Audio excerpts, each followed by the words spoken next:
Well, they don't agree on much, but all of our East Midlands MPs seem to agree on the need to save our pubs. MPs from the region played a leading role in a cross-party debate on the future of the local, and it was led by the Chesterfield MP, Toby Perkins. They called for the setting up of an independent adjudicator to help protect landlords from what they call unfair practices by pub companies.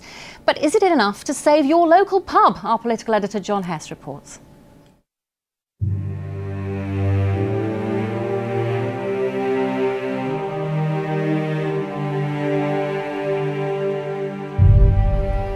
According to the latest research, getting on for 5,800 pubs like the Castle here in Hinckley have closed over the last 4 years. Last year, pubs were closing at a rate of 18 a week.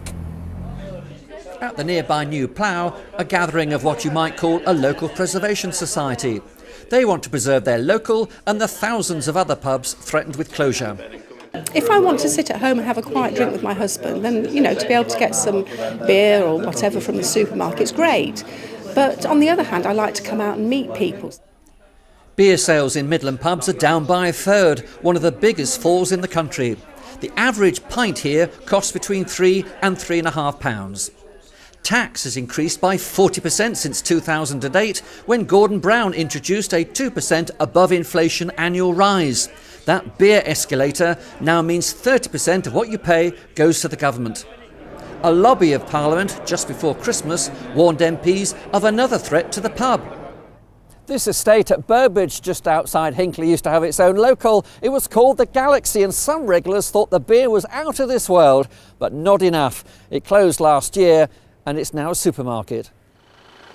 Local councillor David Inman led a campaign, organised petitions to block a supermarket sweep of so many pubs.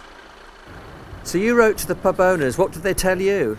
They said that they had decided to reduce the number of pubs that they had in the area. They did not take any account of the wishes of people in the area.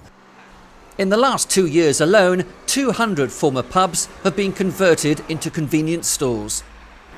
And the fact that it's been taken over by a supermarket, is that more welcome? Yeah, I think so, and a lot of people have said as much. Do you miss it? Do you miss the pub? Well, yeah, I think everybody misses it who use the pub. They've got to do, haven't they, you know. Back at the new Plough, and concentration on the pint has been replaced by looking to Parliament. Last year, beer and pubs contributed £21 billion to UK GDP, and CAMRA have estimated that the average pub employs 11 people and contributes £80,000 to the local economy.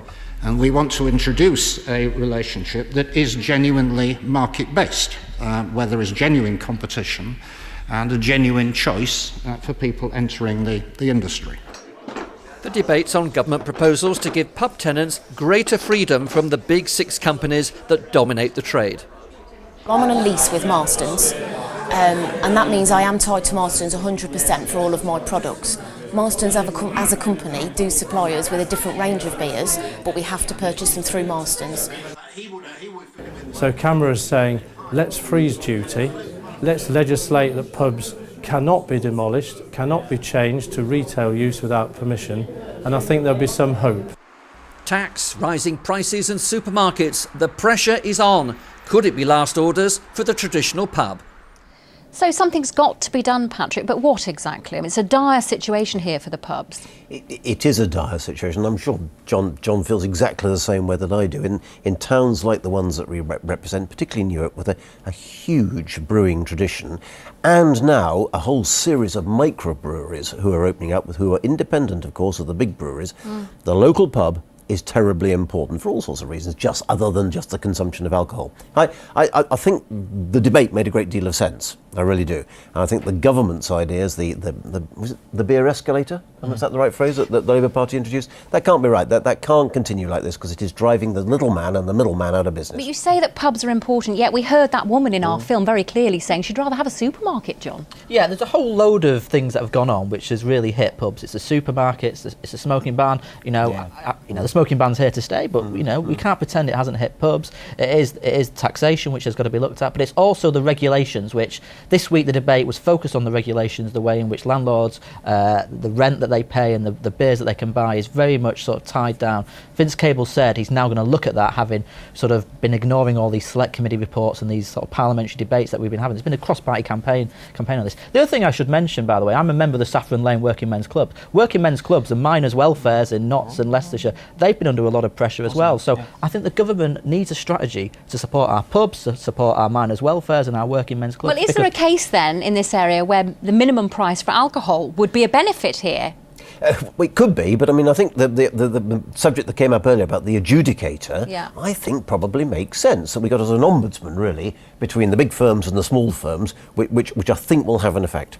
OK, well, this isn't just about what you can do as MPs and what government can do, because this is also about a change in society, isn't it? I mean, some people will be led willingly to the pub, but you can't force others to go if they don't want to. And there is a change in how we get our alcohol. Yeah, there is. There is a change in how we get our alcohol. There's also a change in the face of the pubs. I'm sure John and I can remember that pubs used to be purely and simply about the consumption of alcohol with a vast proportion of individuals who go in there being men. That has changed.